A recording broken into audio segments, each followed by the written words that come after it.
Hola, ¿qué tal? ¿Cómo están, amantes de la ortografía? Bienvenidos a una más de estas lecciones rápidas.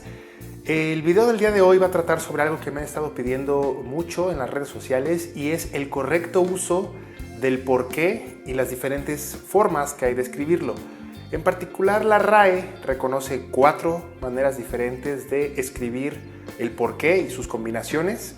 Y bueno, hoy voy a explicar cada una de estas formas.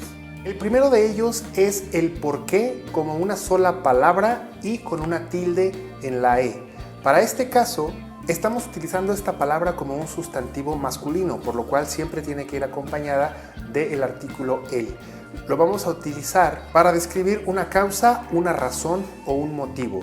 Por ejemplo, no comprendo el porqué de tus acciones. O, a final de cuentas, todo tiene un porqué.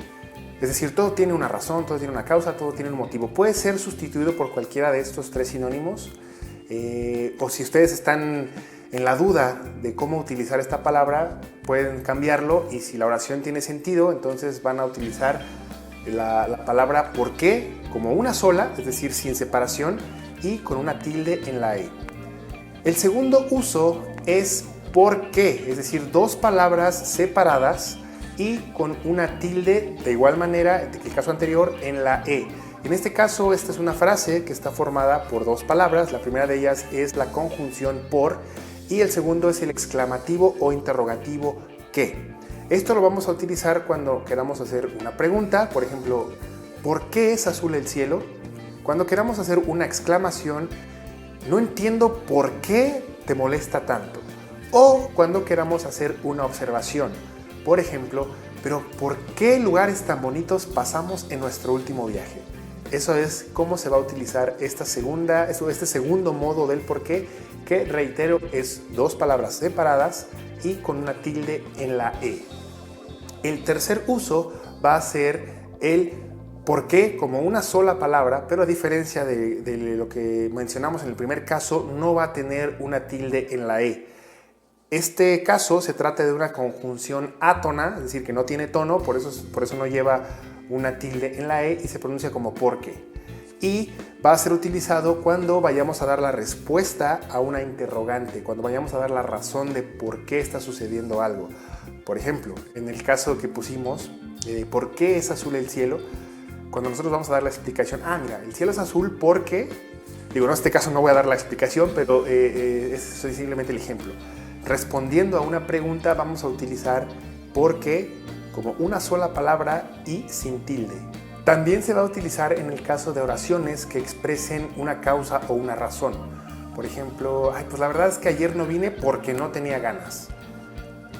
O ya no fui al concierto porque ya no alcancé boletos. Este tipo de situaciones están expresando una causa, una razón.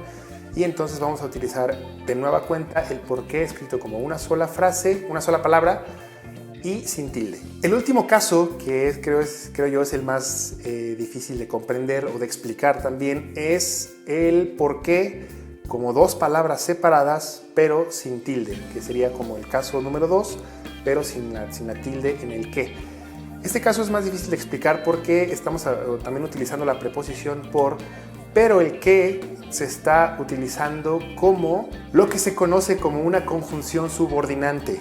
No quiero entrar en muchos detalles técnicos, mejor les voy a poner los ejemplos.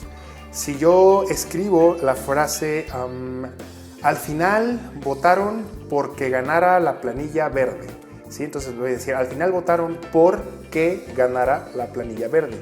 En este caso el que lo estoy utilizando como una conjunción subordinada, que es introducir una oración posterior, y por eso no voy a ponerle una tilde. También si digo, pues estábamos muy ansiosos porque empezara la 3ª temporada. De igual manera, estábamos ansiosos por que empezara la 2ª temporada. Entonces en este caso tampoco voy a utilizar una tilde.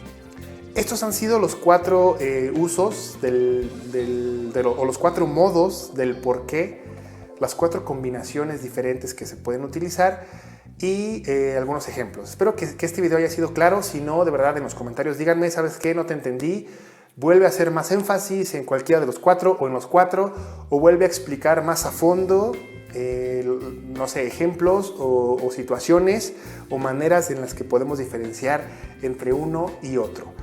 Bueno, pues de igual manera me despido yo diciéndoles como siempre que cualquier tema, sugerencia, pregunta, comentario, me lo dejen en los comentarios y pues yo estaré hablando aquí de lo que ustedes me pidan, de las cosas que ustedes tengan dudas. Agradezco nueva cuenta por haber visto este video y nos vemos en la próxima. Hasta luego.